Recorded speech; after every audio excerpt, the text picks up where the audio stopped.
Hocam ortada beklemezseniz. Yavaş girin. Yavaş yavaş.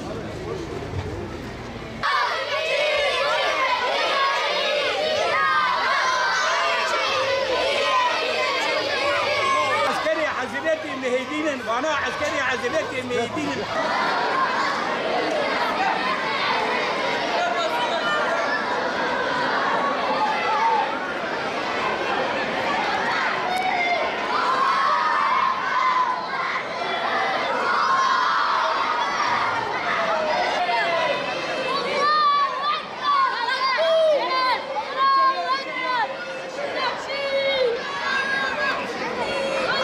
Hangi kanalda beni olacak?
Namaz, bundan sonra farzların en büyüğü ve en önemlisi olan namazdır.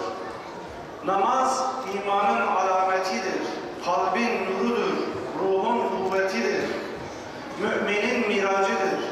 Müminin bu namaz sayesinde Yüce Allah'ın manevi huzuruna yükselişidir. Yüce Allah'a yalvararak manevi yakınlığa erişmesidir. Biz öldükten sonra hesaba çekileceğimiz hesapta ilk sorulacak soru bunun namazına bakındır Allah. Eğer kişinin namazı tamamsa inşallah kurtuluşa erer. Eğer biz namazı elmas ve yakut seviyesine ulaştırırsak ömrümüz boyunca kıldığımız namazları Cenab-ı Hak o en son elmas değerindeki namaz üzere sayar. Ve inşallah biz onun sayesinde kurtuluruz. Kur'an Nesri platformu olarak geçen yıl başlatmış olduğumuz senenin her bir ayına daha doğrusu namaz etkinliği diye bir programımız var. Geçen yılki programımız namaz gözümün nuruydu. Bu yıl hayatımızı güzelleştiren namazın, hayat namazla güzeldir sloganıyla Ağustos ayını namaz ayı ilan ettik. Bu kapsamda Diyarbakır olarak bizler de 15 gündür Ağustos ayının başlarından itibaren binlerce kız erkek çocuğa namaz eğitimi programını uyguladık. Dini bilgiler eğitimi programını uyguladık. Ve Rabbime şükürler olsun bu konuda bizler Resulullah sallallahu aleyhi ve sellemin çocuklarınız 7 yaşına geldiklerinde onlara namazı öğretin, namazı hatırlatın hadisine mazhar olmaya çalıştık. Amacımız, hedefimiz toplumun her alanında yılda bir sefer de olsa çocuklarımızla beraber namaz bilincini oluşturmak, namaz algısını oluşturmak, hayatın namazla ne kadar daha güzel olduğunu insanlara anlatabilmek. Bizler görevimizi yaptık. Şimdi sıra velilerimizde. Velilerimize tavsiyelerimiz var. Namaz eğitimi alan çocuklarımızın evde namazlarını onları incitmeden, rahatsız etmeden namazlarını kontrol etmeleri, namazlarını düzgün kılıyorlar mı, kılmıyorlar mı bu konuda onlara örneklik teşkil etmeleri, öncelikle velilerimizin namaz konusunda tembellik göstermemeleri. Çünkü tembellik gösteren bir anne, namaz konusunda tembellik gösteren bir baba çocuğuna namazda ciddi olmasını söyleyemez, telkin edemez. Öncelikle velilerimiz çocuklarını alıp beraber evde en azından günde bir sefer de olsa cemaatle namaz kılsınlar. Çocuklarla beraber oturup dini sohbetlerde bulunsunlar. Çocuklarımız büyüyor. Çocuklarımız namazla büyürse hayatları daha güzel olacaktır. Namazla büyürse hem topluma hem ailelerine hem de Allah'a çok güzel bir kul olmuş olacaklardır. Teşekkür ediyorum bu güzel görüntüler için. Allah razı olsun. Şimdi Hazreti Süleyman'a geldik. 400 kişiyle herkes Allahu Ekber, Allahu Ekber. İnşallah daha da çok oluruz. Namaz kılmak çok güzel bir şey. Herkese davet ediyorum. Bütün Müslüman kardeşlerim, herkes inşallah olur. Çoğalırız. Bütün Diyarbakır inşallah camilere gelir. Ezanlar susmaz. İnşallah namaz kılırız herkes. 3 yıldır camiye gidiyorum. Camide ders alıyorum. Bazen sohbet veriyorlar, dinliyorum. Cami çok güzel bir şey. Herkes gelsin bence. Davet ediyorum. Namaz kılmak çok güzel bir şey. Böyle namaz insan kıldığında insanın ruhu ferahlıyor abdest aldığında. Ondan sonra bütün dışarıdaki o Müslüman kardeşlerimizi namaza davet ediyorum. Burada namaz kılınışını öğreniyoruz. Namaz kılacağız. Ondan sonra camiye 3-4 yıldır gidiyorum. Mesela Kur'an'a geçtim. Bütün Müslüman çocuklar da Kur'an öğrenmeyi ister yani. Camide Kur'an okuyoruz, sohbet yapıyoruz, bir de namaz kılıyoruz, sohbet yapıyoruz. Cami çok güzeldir. Camiye gitmeyi çok seviyorum. Her gün camiye gidiyorum. Herkes camiye gelsin. Cami çok güzeldir. Hiç kimse bütün dünyada herkes camiye gelsin. Hayat namazla güzeldir.